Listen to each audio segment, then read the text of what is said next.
दोस्तों, आज हम इस वीडियो में जानेंगे कि भगवद गीता में श्री कृष्ण ने 10 कोने से महत्वपूर्ण उपदेश। पहला उपदेश, श्री भगवान श्री कृष्ण कहते हैं कि इस मृत्यु लोक का हर प्राणी, चाहे हो मनुष्य हो या पशु पक्षी हो या फिर पेड़ पौधा हो, हर सांस लेने वाला प्राणी अपने जन्म के साथ मृत्यु को भी लेकर आता है। अर्थात जो पैदा हुआ है उसका मरना निश्चित है। दूसरा उपदेश, भगवान श्री कृष्ण कहते हैं कि मनुष्य को फल की इच्छा त्याग कर कर्म को करना चाहिए, क्योंकि जो भी मनुष्य फल की चिंता करता है उसका मन अपने कर्म और कर्तव्य से विचलित हो जाता है और उस इंसान को वो फल प्राप्त नहीं होता है जिसकी उसने इच्छा की थी। तीसरा उपदेश, भगवान श्री कृष्ण कहते हैं कि आत्मा न कभी जन्म लेती है और न कभी मरती है। आत्मा अजन्म, नित्य, सनातन और पुरातन है। श्री कृष्ण कहते हैं कि जो मर गया है वो फिर से जन्म लेगा और जो अभी जीवित है वो अवश्य ही मर जाएगा। आत्मा को ना कोई शस्त्र काट सकता है और ना ही उसे अग्नि जला सकती है, ना ही जल गला सकता है और ना ही इसे वायु सुखा सकती है। चौथा उपदेश, भगवान श्री कृष्ण कहते हैं अपने मन को नियंत्रित करो।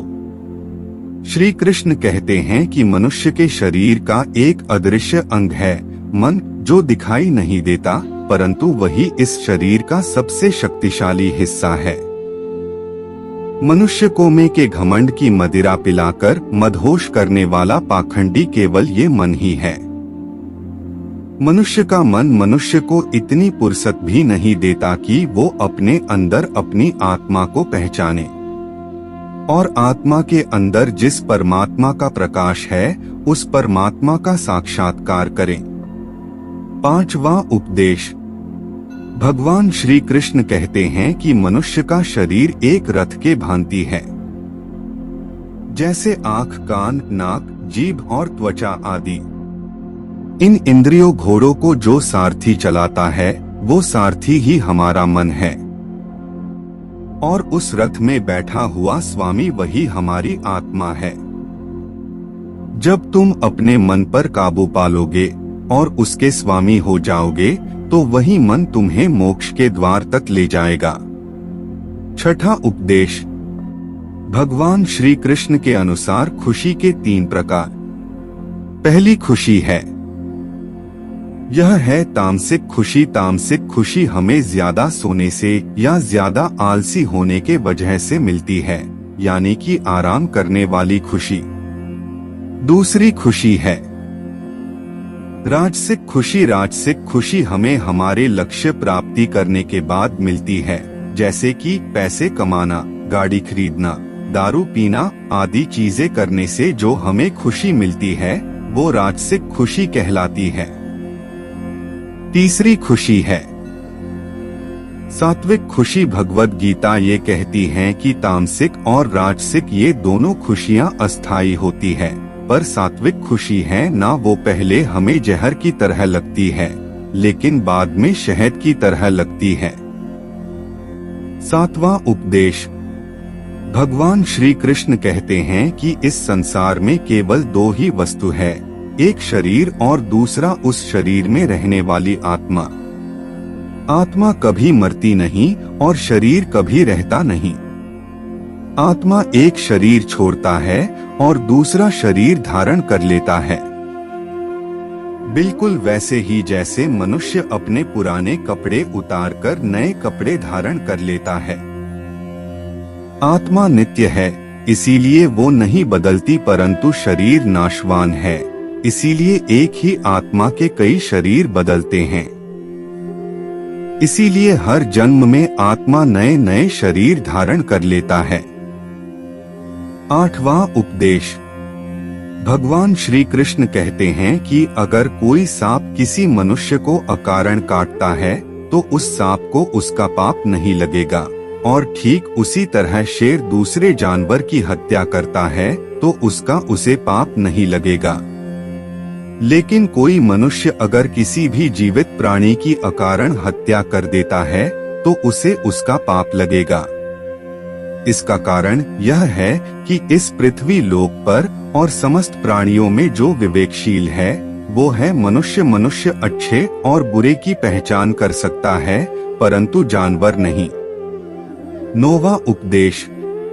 इसमें भगवान श्री कृष्ण बताते हैं कि किस तरह एक ही कर्म किसी के लिए पाप बन जाता है और दूसरे के लिए पुण्य बन जाता है। एक मनुष्य किसी कमजोर और बूढ़े व्यक्ति का धन लूटने के लिए उसकी हत्या कर देता है तो उस व्यक्ति को निश्चित ही उसके द्वारा किए गए कर्म का पाप लगता है।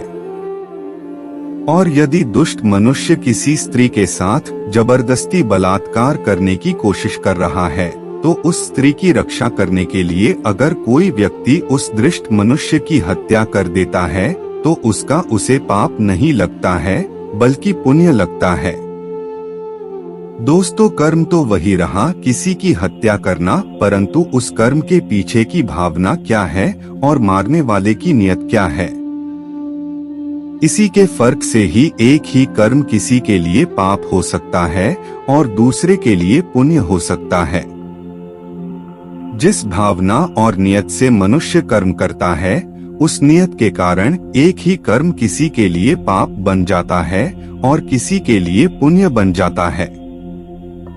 अच्छे कर्म का फल अच्छा मिलता है और बुरे कर्म का बुरा फल मिलता है, और जो असत्य, कपट, हिंसा आदि अनुचित और निश्चित कर्म को विकर्म कहते हैं। 10वां उपदेश। यह अंतिम उपदेश है। इसमें बताया है कि हर मनुष्य का प्रथम धर्म क्या है और अपने धर्म का विधान मनुष्य खुद बनाता है।